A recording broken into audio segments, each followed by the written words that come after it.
Good morning. I'm Jonathan Capehart, opinion writer for the Washington Post. Welcome to First Look, Washington Post Live's one-stop shop for news and analysis. This week, President Biden returned to the White House after his first foreign trip, and one of the reporters who made up the traveling press corps was the Post's White House correspondent, Ann Gearan. Welcome home and welcome back to First Look, Ann. Thank you. It's my pleasure to be here. All right, so let's talk about the Biden-Putin summit. The president told reporters, quote, "This is not about trust. This is about self-interest." Did President Biden accomplish what he intended to at his meeting with Russian President Vladimir Putin?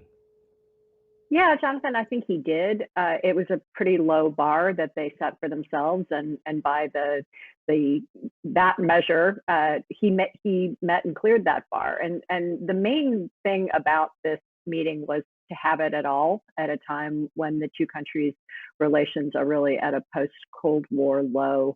We've spoken a lot over the last decade or so about the decline in U.S.-Russian relations from something that was sort of warily cooperative a decade ago to real tension and distance now. We keep saying it's a new low and then it goes lower.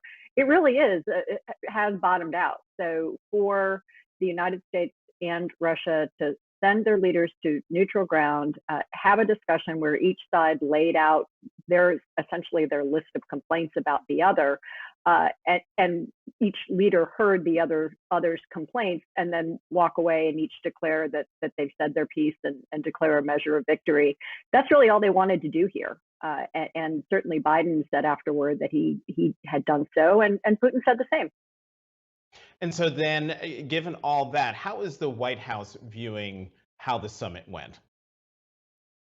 Well, they're crowing about it, and the whole trip, really, saying that throughout the entire more than a week or so that President Biden was on the road, he made all kinds of, in their view, all kinds of progress in restoring U.S. alliances across Europe before going to the summit with Putin, and that was by design. They say, the White House says, that by walking into the summit in Geneva with, in their view, the wind at his back, all these allies together having agreed on a number of things that the U.S. asked them to agree on ahead of the summit, that Putin knew that Biden was going to stick by those alliances that Donald Trump had undermined, and so that Putin would know that Biden is stronger as a result. And I mean, that is true objectively. There, certainly the actions of Donald Trump to divide the U.S. from its European allies strengthened Putin. He knew it. He profited from it, delighted in it. And just the mere change in ground on that point, I think, certainly helped the White House be able to declare a measure of victory here, even though they didn't actually get anything out of the summit. So let's talk about what some of the critics are saying, and that sort of gets to what you're just saying in the tail end of your answer there. And the critics of the president are saying that meeting with Putin so early in his term and on such a grand stage, even if it was neutral ground, was somehow elevating the Russian leader, putting him at the same level as the president of the United States. Is there any merit to that? And what does the administration say to that, about that criticism? Well, I mean, two things. So the administration rejects it outright and says that the whole point was to have this meeting early on, so that early in his administration, President Biden could say to President Putin, "Here's a list of things that I know you're doing, whether you pretend that you're not doing them or what, including cyber hacking, and we want you to cut it out. And if you don't, there will be a series of measures that we can take going forward." So, I mean, their whole point is that Biden needed to do that early, needed to say, here are our red lines. Here is how you can avoid crossing them, and so that the two would understand one another. The other thing I would say about that is that is a sort of a classic foreign policy argument that really sounds a bit antique after the era of Trump. Remember who Trump met with and how he did it, right? You did not hear the same criticism, except from Democrats who said, oh, Trump is elevating Kim Jong-un by being willing to meet with him one-on-one. It's true. Trump elevated Kim Jong-un by meeting him one-on-one. It was a thing that Kim Jong-un wanted for years and years and years and asked for, and the U.S. wouldn't give it. Donald Trump gave it to him. It did elevate him. That isn't really the point. The point is, can it be defended from a U.S. national security perspective to sit down with the leader of a foreign country, air your differences, and try to find ways either to get around those differences or to level the threats you need to level and walk away. I mean, the Trump White House said that Donald Trump did that he told Kim Jong-un what he wanted, that they talked about the serious obstacle of getting rid of nuclear weapons in North Korea. Trump didn't achieve that. But the fact that he had the meeting alone sort of neuters the argument now that Biden shouldn't be having a meeting with Vladimir Putin. I would point out that a number of U.S. presidents have also met with Vladimir Putin early in their terms. The timing here really shouldn't be an issue.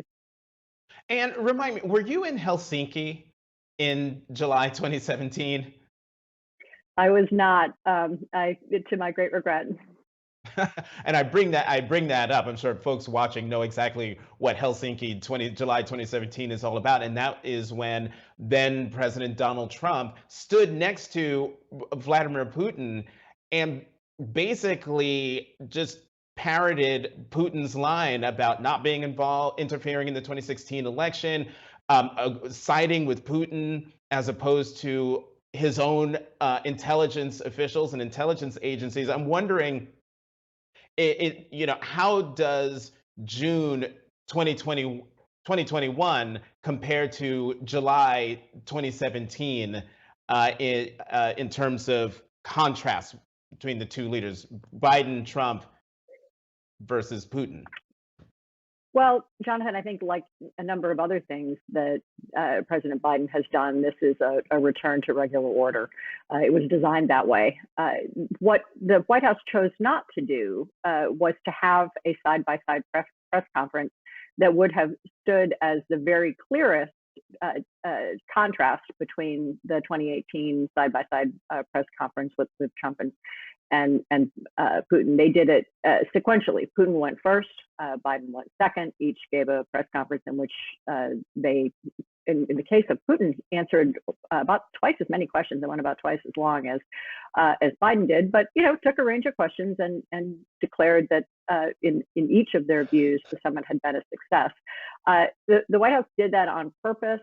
I sort of wish that they'd had a side-by-side press conference because it would have been fun for us. It would have been a really interesting way to ask each of them to answer the same questions at the same time.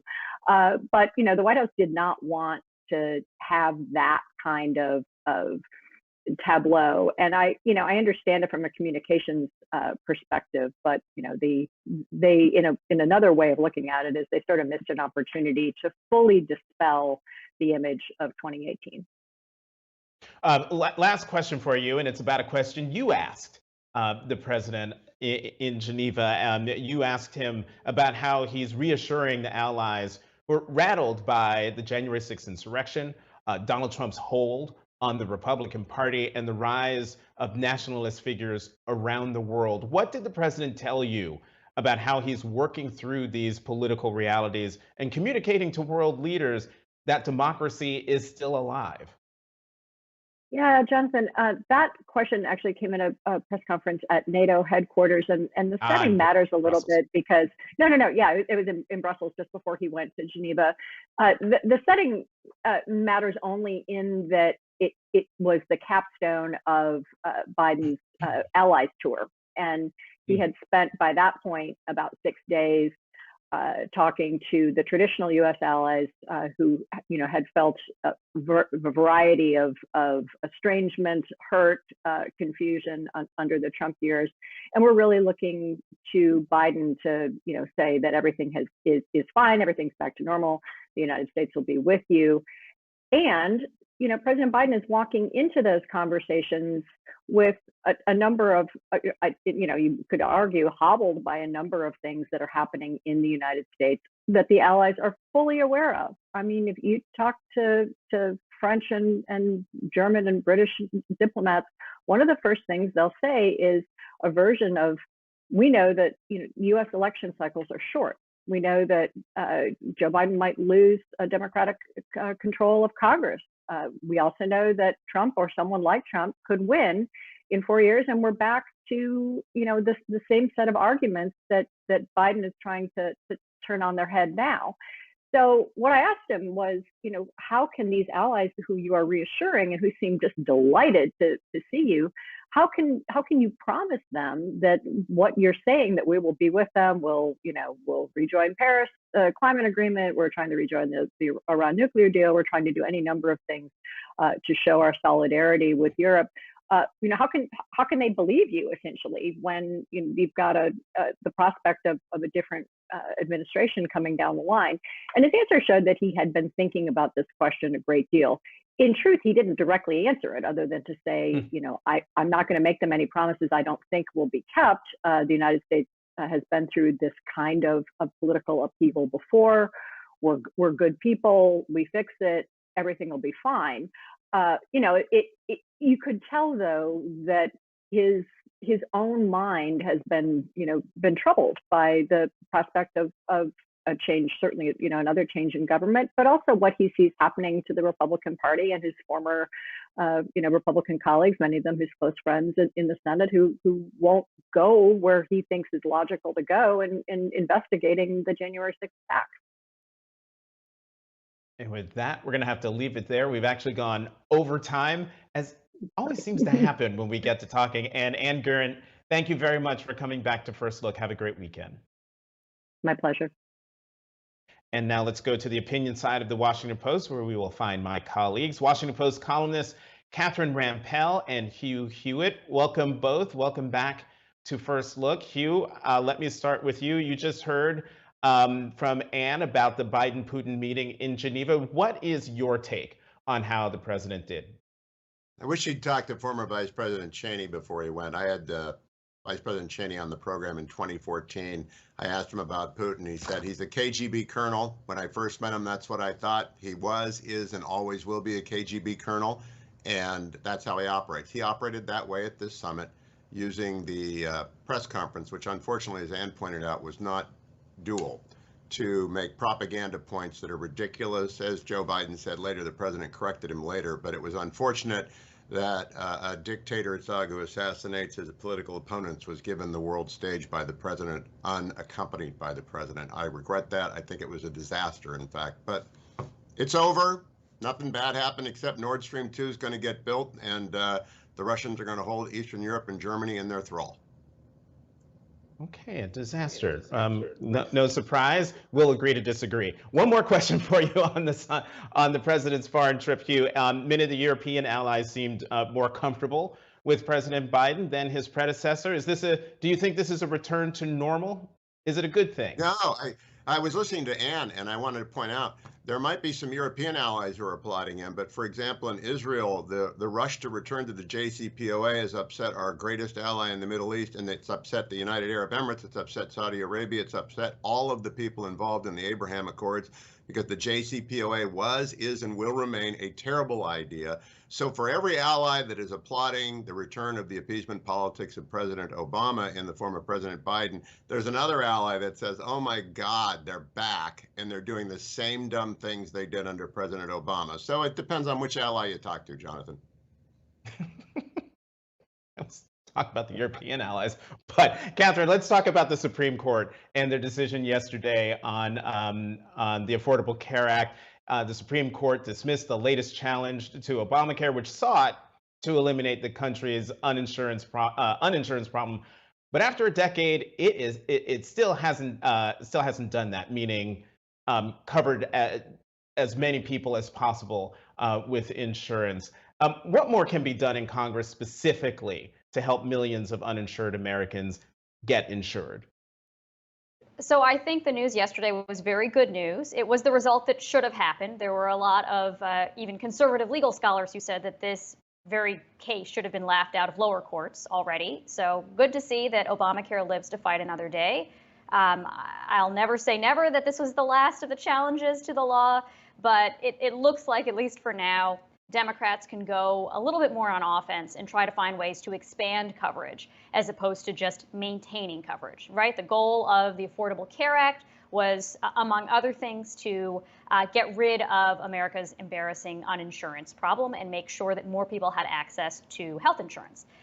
Right now, Democrats seem to be leaning towards one particular area of expanding coverage, or at least changing how our healthcare system works, which is generally finding ways to lower the Medicare eligibility age from 65 to 60. Our colleagues on the news side had reported, I think yesterday or the day before, that this is likely to be part of the reconciliation package next week in the Senate. It's not a bad idea. It's a very popular idea, but it's not where I would start, at least if the goal is, again, to get as many of those uninsured people into an affordable insurance plan as possible, because most people in that 60 to 64 age group already have health insurance. Right, and you have a column in today's paper all about that. Talk more about that. Yeah, so the area where there's the greatest need right now, again, in terms of people not having insurance, relates to people who are in the Medicaid coverage gap. So as you probably remember, Obamacare did a bunch of different things, including expanding who was eligible for Medicaid. But because of a different Supreme Court ruling, states were able to opt out of that Medicaid expansion, and about a dozen states currently don't have it. So there are these people in these states, there are a little over 2 million of them, mostly in the South, who are too rich, allegedly. They make too much money to qualify for Medicaid. They're poor, but not poor enough, but they make too little money to qualify for the marketplace subsidies, the individual marketplace subsidies, which was the other way that we were trying, that Congress had decided that they were going to try to get people coverage. So what really needs to happen is finding ways to get those people coverage, because Congress has tried to throw more and more money as incentives for states to expand expand Medicaid. They did this, in fact, in the American Rescue Plan that passed in whenever that was, in March, that $1.9 trillion COVID relief plan. States are still deciding not to do it. I think Obamacare as a brand is still politically polarizing and toxic. So there are other ways to do it. You could create a public option, which Biden has endorsed in the past. Maybe you could do it just so that it's narrow enough to cover these people. You could say, okay, we're going to change who's eligible for the marketplace subsidies. So people who are just, again, earning a little too little to qualify for those could get them. So there are different ways to do it. And there's a proposal in the House to let counties and towns opt in on their own. I'm skeptical if that'll work. But this is where the area of greatest need is. This is where the most people fell through the cracks of Obamacare. It's these poor people in red states where the legislatures and or governors have decided, we don't care how much money you throw at us. We don't care whether our hospital system is asking us to do this. We're just not going to give these people health insurance. Yeah, one more question, because you had a stat in your column that, I mean, to me, as someone who doesn't follow this as closely as you do, that sort of blew my mind. And correct me if I'm wrong. You said that lowering the Medicare age, right, to 60 won't cover as many people as people think, because what is it, 95% of people between 60 and 65 already have insurance, health insurance? Right. So people could become newly eligible for Medicare, but most of the people in this age group already have some other kind of insurance. 92% have either private insurance 92. through an employer. Yeah, 92. Have private insurance through an employer. They get it through Medicaid or some other public healthcare program, like through the military, for example, or they have access through the marketplaces. And in fact, even of the whatever it was, 8%, a little less than 8% who are uninsured, most of those people are eligible for insurance through one of these other kinds of programs. So there may be other benefits. I'm not saying there aren't to getting more people into the Medicare program. But again, if your threshold for progress is just, do people have access to any health insurance and therefore care at all? You're not going to make that big of a difference just by expanding who can qualify for Medicare, because people in that age group mostly already have options. Whereas some of them are poor, right, and fall into the Medicaid coverage gap, but then just deal with the Medicaid coverage gap. Now, you could argue that maybe Democrats could do both, right? We have like a kludgy healthcare system. You could come up with a bunch of kludgy different responses to try to get people covered. To some extent, that's what Obamacare was to begin with. But Democrats seem to have really little appetite, for whatever reason, for doing a ton on healthcare right now. They're much more focused on infrastructure, on other kinds of social insurance, family-related services, childcare, things like that. So if you have limited attention span, political capital, and fiscal space, I would say deal with the poor people in red states, even if they're not necessarily your core constituents. Right. Hugh, this is the third time the Supreme Court has handed down a ruling related to the Affordable Care Act, and it's the third time that the Supreme Court said to those who are trying to do away with it, no dice, not possible. Isn't it time for the Republican Party, for Republicans, to just give up on trying to get rid of the Affordable Care Act? Well, Catherine said, I think very correctly, most conservative legal scholars predicted this result. It wasn't surprising. I knew that it wasn't going to have standing. Many people thought it was severable, even if it did have standing. The Fifth Circuit wanted to remand it for further inquiry, and it went up to the court instead. So it was very predictable, Jonathan. So if they make predictably unconstitutional challenges, they will be predictably caught out. What was surprising about yesterday is all the Senate Democrats who slandered Amy Coney Barrett during her confirmation hearings as being a stealth hidden vote to overturn Obamacare. I'm waiting for their apologies to Justice Barrett. I'm waiting for their op-eds in the Post confessing error and suggesting that perhaps their rhetoric was completely out of line with the kind of justice she is. The other thing is this big surprise yesterday, 9-0 on behalf of Archbishop Chaput and the city and the Archdiocese of Philadelphia in upholding their religious liberty. It's a huge win for the Free Exercise Clause. No one expected 9-0. It also announces the imminent demise of the Smith case, which is Justice Scalia's worst decision in his otherwise storied career. So it was a big day yesterday for conservative legal scholars. We just won everything. I'm just waiting for confessions of error from people who slandered Justice Barrett. Well, I will say that President Trump had indicated that part of the reason he was choosing the justices he chose was that he wanted to undo Obamacare. So I don't think it was totally unreasonable to think that there would be a connection between his choices of justices and the fate of that law. And another Trump justice, of course, Trump-appointed justice, did say that he would have struck down the entirety of the law. He was in the minority, Gorsuch. Justice Thomas went with the majority, and he was another slandered justice during his confirmation hearings. I just like to point out how slandered justices end up not voting predictably as the Senate Democrats say they will.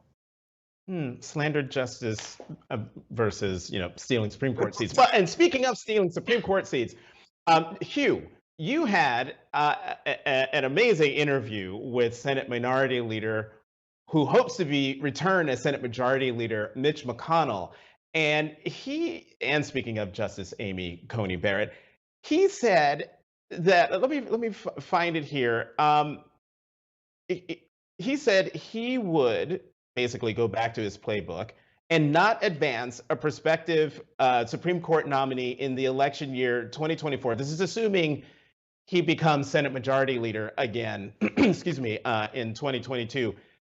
Can Mitch McConnell get away with denying President Biden a Supreme Court nomination after the successful stunt he pulled in getting Justice Amy Coney Barrett on the Supreme Court? What was it? Not even a week before Election Day. in Yes, 2020. absolutely, Jonathan, because it wasn't a stunt. It was the exercise of constitutional authority in the majority of the Senate. And the It was majority a ruled in the stunt, Senate. Hugh, because of what he said in No, it's denying Merrick completely Garland consistent a with what he Supreme, said. He not said in when the even president is the hearing. same party, look, the rule, the McConnell rule, is that when the Senate is the same party as the president, they will confirm justices. And when they are not the same party in an election year, they will not. What was radical about, or not radical, just unpreviously disclosed in my interview with the leader, is that he also extended that back to the prior 6 months, so that the Kennedy precedent, Kennedy was nominated after Bork was slandered and turned down by the Democrats, and after Doug Ginsburg withdrew. Kennedy was nominated in the year prior to the election, and he was confirmed. What Leader McConnell said, he doesn't know whether or not they do that if they're in the majority, and Joe Biden announces a nominee in 2023 as opposed to 2024. So it made a lot of news. I'm happy to make news anytime, but it ought not to be surprising. The McConnell rule has been the same since it was announced. If This the is the Republicans most convoluted rule ever. The better way to summarize this rule is that McConnell is going to exercise maximal power whenever he can, Yes. which is his rule for Yes. everything. But it's As not that Harry this is said. not based on some kind of logic and fixed principles about, oh, well, Yes, it if you is. can align this set of parties with this set of, this set of positions. No, it's just McConnell's going to exercise his power. Come It's on, the Harry Hugh. rule. There's Harry no Reid logic to this. filibuster. And when Harry Reid broke the filibuster for nominees, and Harry Reid broke it, he broke it for everyone. And Republicans picked up the pieces of the Reid rule and said, we will apply to our team what you just applied to your team, which is when we run the Senate. There is no principle here. Come on. We disagree. I mean, I was just going to say, thieves gone thieve. I mean, he stole a Supreme That's another Court way seat. to put it. Right, and then another thing. Doing these 2-on-1s, but the country doesn't agree with you, so fine. Look, Hugh, a presidential term is supposed to be 4 years. Yes. But according to Mitch McConnell, a presidential term, depending on who's in control of the Senate, could be as little as 2 years, or if you want to be charitable, a year and a half. I mean, that's what we're basically, or if you want to look politically, just 1 year, because by the time when January 1, 2022 comes, everything grinds to a halt. How is that good for the Republic, that a 4-year presidential term is really just 1 year? It's great for the Republic because the Senate is a continuing body. Their term is 6 years, and they have the consent function in the Constitution. So if we can all get back to reading the Constitution and understanding the first principle is you can nominate anybody you want, and the president's term for 4 years is complete with regards to nomination. But the Senate doesn't have to confirm anybody at any time for any job. And it used to require 60 votes. Now it only requires 50 votes. And when the McConnell rule is when a president is of a different party from the Senate majority, they're not going to get nominees through late in their term. And that's just constitutional law 101. I know we don't like to remember it, but that's the way it's been set up. There is nothing in the Constitution that says the president only has power for whatever 1 year. We can nominate. I don't know. And also, Hugh, speaking of the Constitution, the filibuster is not in the Constitution. I agree. So you can do away with the filibuster tomorrow. Joe Manchin doesn't want to. Maggie Hassan doesn't want to. Mark Kelly doesn't want to. Kristen Sinema doesn't want to. When you get to 50 votes, you actually have a chance of getting rid of the filibuster because it's just a rule. It's not in the Constitution. The president's just like the McConnell rule is not in the Constitution. The filibuster rule. What happened to advising? I mean, what happened to talk about another rule that the president not only has the ability to nominate someone to various positions, but that the Senate would give the president the courtesy of meeting with and granting a hearing to said nominees. According to the McConnell rule, no hearings, no rule was what McConnell declared before anyone was nominated. I campaigned on it as well. Look, Jonathan, if you don't like the Constitution, and if Catherine doesn't like, propose an amendment that the president. The Democrats screwed the Republicans repeatedly. We're having a conversation about not Constitution. This is a very strange understanding of originalism here right now. But okay. It's not in consent. It's why Robert Bork never went on the Supreme Court because the Senate turned him down. And he had a hearing and a vote, and he got turned down. There was no reason to put Merrick Garland through that. Yeah, He's yeah. a wonderful man. Hearing and vote. Hearing and vote Not are pretty key just that differences to to me. what we're describing here. Poor Merrick Garland could walk through the Senate into a Republican senator's office for the courtesy of a meeting. And there is no courtesy provision in the Constitution. And Merrick Garland's a good guy. And before he was nominated, Mitch McConnell and the Republicans said we're having no hearings and no votes on nobody. And that is constitutional. And our friend Ruth Marcus will concede this, as she is a con lawyer like I am. And it's not even close, friends. It's not even close. The Senate has the power to consent. They can withhold it, and they did. But you're making it sound like there's a principle here. You know, that There there's some logic that, like, Republicans should never have a hearing, never meet with somebody who's nominated by the person in the White House if they're from another party. And none of that is true. There's no logic here. The principle, Catherine, is that the majority rules in the Senate. And if the majority didn't rule in the Senate, Robert Bork would have been confirmed. And if the majority didn't rule in the Senate, we would have a completely different Supreme Court. But the majority does rule in the Senate. And so Robert Bork did not get confirmed. And the judicial nominee wars began in 1987 because of the Democrats. And so if you don't like them, the Democrats should change their way of playing. Kavanaugh, Barrett, Thomas. So Democrats should unilaterally disarm, is what you're saying. No, Democrats should have stopped the escalation. Harry Reid should not have moved from 60 to 50. Okay. So a few things here. One, we're going to have to draw to a close this episode of Grievance Theater. Two, we are way over time. And three, if I don't end this, you see these leopard spots? They're going to be streaking across my face. So with that, we're going to have to go. Hugh and Catherine, yes, thank you very much for coming back to First Look. Thank you both. Thanks, Jonathan. And as always, thank you for tuning in. Please come back at noon Eastern for my conversation with Pulitzer Prize winning historian Annette Gordon-Reed about her book on Juneteenth. And then at 2 p.m., I'll talk with White House Council of Economic Advisors Chair Cecilia Rouse and Ariel Investments Chair and co-CEO John Rogers on closing the racial wealth gap. Join me tonight for Brooks and Capehart on the PBS NewsHour. Check your local listings. And then join me on Sunday at 10 a.m. Eastern for the Sunday show on MSNBC. In the meantime, until noon, I'm Jonathan Capehart, opinion writer for The Washington Post. Thank you very much for tuning in to First Look.